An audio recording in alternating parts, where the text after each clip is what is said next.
আয়নাগরের কথা যখন প্রথমে আসলো অনেকে বিশ্বাস করেননি যে এটা কি একটা সভ্য দেশে সম্ভব, কিন্তু এখন বাস্তবতা প্রমাণ করে চিৎকার দিয়ে বলছে হ্যাঁ, এই দেশে হিটলারের গ্যাস চেম্বার তৈরি করা হয়েছিল।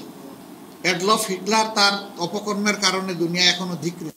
যারা এই অপকর্ম করেছেন তাদেরকে দুনিয়া এবং আখেরাত দুই জায়গায় আমরা বিশ্বাস করি যে তাদের পাওনার মুখোমুখি হতে হবে। সম্মানিত ভাইরা, শুধু জামাত ইসলামী নয়, এখানে বিরোধী দল বিএনপি, উলামায়ে কেরাম, বিভিন্ন ধর্মীয় সংগঠন, তাদের উপরেও একই ধরনের তাণ্ডব চালানো হয়েছে। যদিও জামাতের উপর তাণ্ডবটা ছিল ভিন্ন মাত্রা এবং ভিন্ন গভীরতার, কিন্তু সবার উপরেই কম বেশি তাণ্ডব চালানো হয়েছে। হাজার হাজার আলেমকে বিভিন্ন ছুথানাতায় ধরে নিয়ে বছরের পর বছর কারাগারে রাখা হয়েছে। যখন আদালতে নেওয়া হতো, কাস্টডিতে চোখ পড়ত, বয়স্ক বিশিষ্ট উলামায়ে কেরামের পায়ে বেড়ি, হাতে হ্যান্ডকাপ, নিজেকে ধরে রাখা কঠিন হতো। পুলিশকে ডেকে একবার বলেছিলাম যে ওনার বেড়িটা খুলে আমার পায়ে পরায় দেন, আমার সহ্য হচ্ছে না এই দৃশ্য দেখা। যারা কোরআন হাদিসের উস্তাদ, যাদের হাজার হাজার ছাত্রছাত্রী তাদের জন্য হাত তুলে দোয়া করে, আজকে তাদের পায়ে বেড়ি, এটা সহ্য করতে খুব কষ্ট হয়। এই অবস্থা গিয়েছে। শাপলা চত্বরে 2013 সালের 5 মে যা হয়েছে তা তৎকালীন সরকারের মন্ত্রীরা নিজের মুখে স্বীকার করেছে। বলেছে এসেছিল এক রাতে সাফ, এবং গর্ব করে এই কথাগুলো বলেছে। বারবার হুমকি দিত বাড়াবাড়ি করলে শাপলা চত্বরের পরিণতি হবে।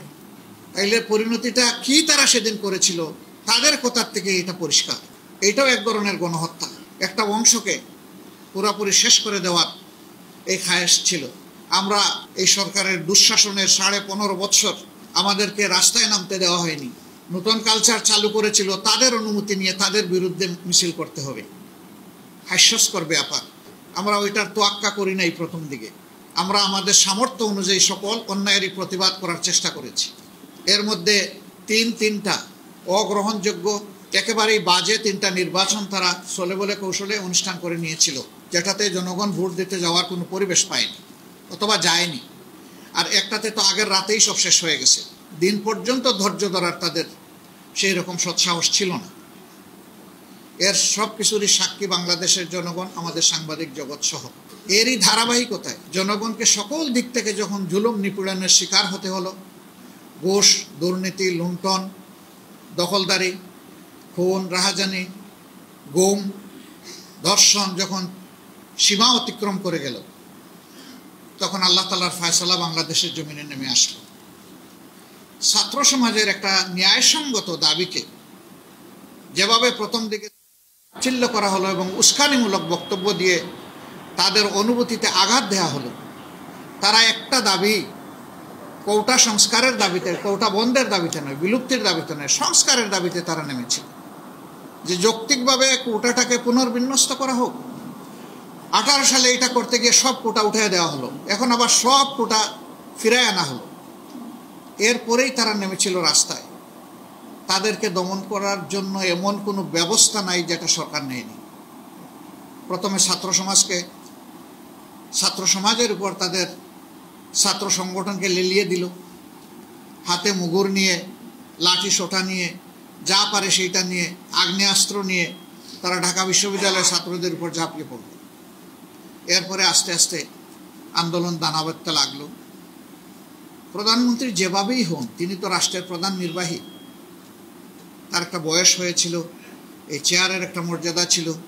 একটা স্বাধীন দেশের তিনি যেভাবেই হন প্রধানমন্ত্রী ছিলেন, তারও বক্তব্যটা, দায়িত্বশীলতার পরিচয় বক্তব্য তিনি দিতে পারলেন না। ফলে ছাত্র সমাজ এখান থেকে আরও বেশি আহত হলো এবং এই আন্দোলন শেষ পর্যন্ত এক দফার আন্দোলনে পরিণত হলো।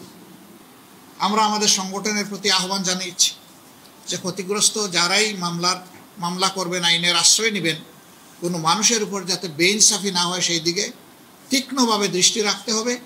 বারবার চেক করে দেখতে হবে যে কোনো নিরপরাধী মানুষের নাম আমাদের অভিযোগপত্রে আছে কিনা। যদি থাকে তা অবশ্যই বাদ দিতে হবে, তাকে রাখা যাবে না। সম্মানিত ভাইরা, এ দেশটা আমাদের সবার। এবারকার এই আন্দোলন শুধু পুরুষের নয়, নারী পুরুষের সবার, শুধু ছাত্রদের নয়, আপামার জনতার, সে আন্দোলনে রাজনৈতিক দল যেমন সম্পৃক্ত হয়েছিল, সিভিল সোসাইটিও সম্পৃক্ত হয়েছে, শিল্পী সমাজ সম্পৃক্ত হয়েছে, শিক্ষকরা নেমে এসেছেন, একেবারে কেজি স্কুল থেকে শুরু করে বিশ্ববিদ্যালয় পর্যন্ত রাস্তায় নেমে এসেছেন। গৃহিণী যাদেরকে বলা হয়, ঘরের আমাদের মা বোনেরা, কেউ বাকি ছিলেন না। ঠিক সমান তালে দেশবাসীর সাথে এই আন্দোলনে প্রবাসে যারা বাংলাদেশিরা ছিলেন তারা অংশগ্রহণ করেছে। তারা অংশগ্রহণ করতে গিয়ে নিগ্রহের শিকারে পরিণত হয়েছে।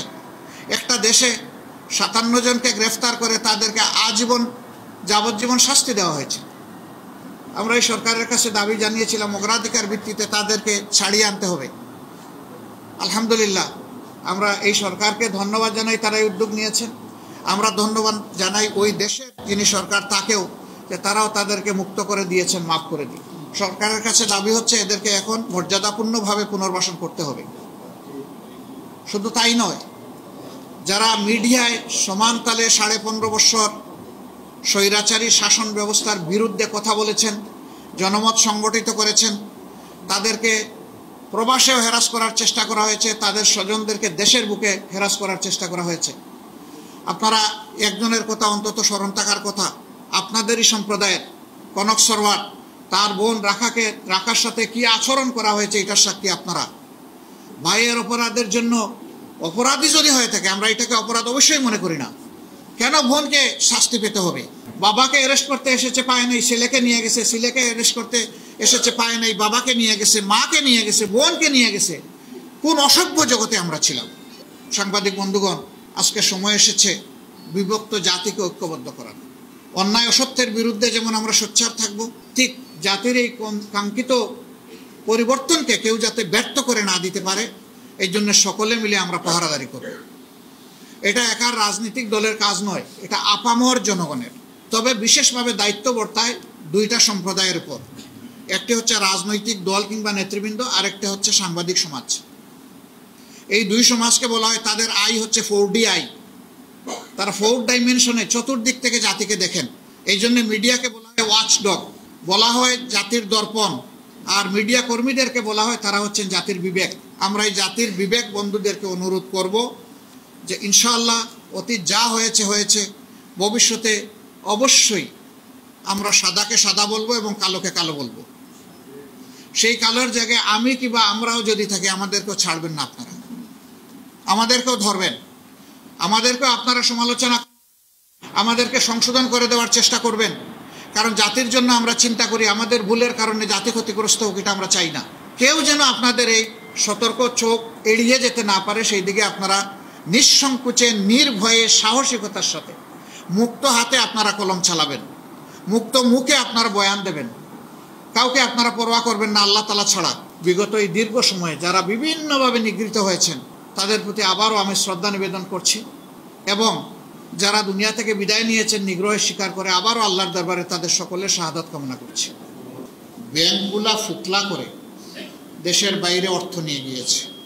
এই অর্থ আপনার, এই অর্থ আমার, এই অর্থ 18 কোটি মানুষের।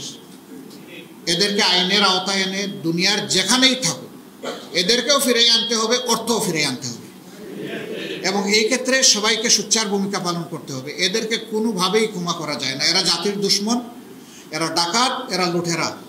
এদের হাত থেকে দেশকে অবশ্যই রক্ষা করতে হবে, এবং আগামী দিনে আমরা সকলেই এখান থেকে শিক্ষা নিয়ে আগামীর পথ চলবো, এটা আমরা আশা করি। আপনাদের মাধ্যমে আমরা প্রিয় জাতিকে আহ্বান জানাতে চাই, কাঙ্ক্ষিত এই পরিবর্তন, এই বিপ্লব, এটা যেন কেউ ব্যর্থ করে না দিতে পারে। আমাদেরকে সর্বদা সচেতন থেকে জনগণের অধিকারের পক্ষে, স্বাধীনতার পক্ষে আমাদেরকে আপোষহীন অবস্থান নিতে হবে। আল্লাহ আমাদেরকে সাহায্য করুন।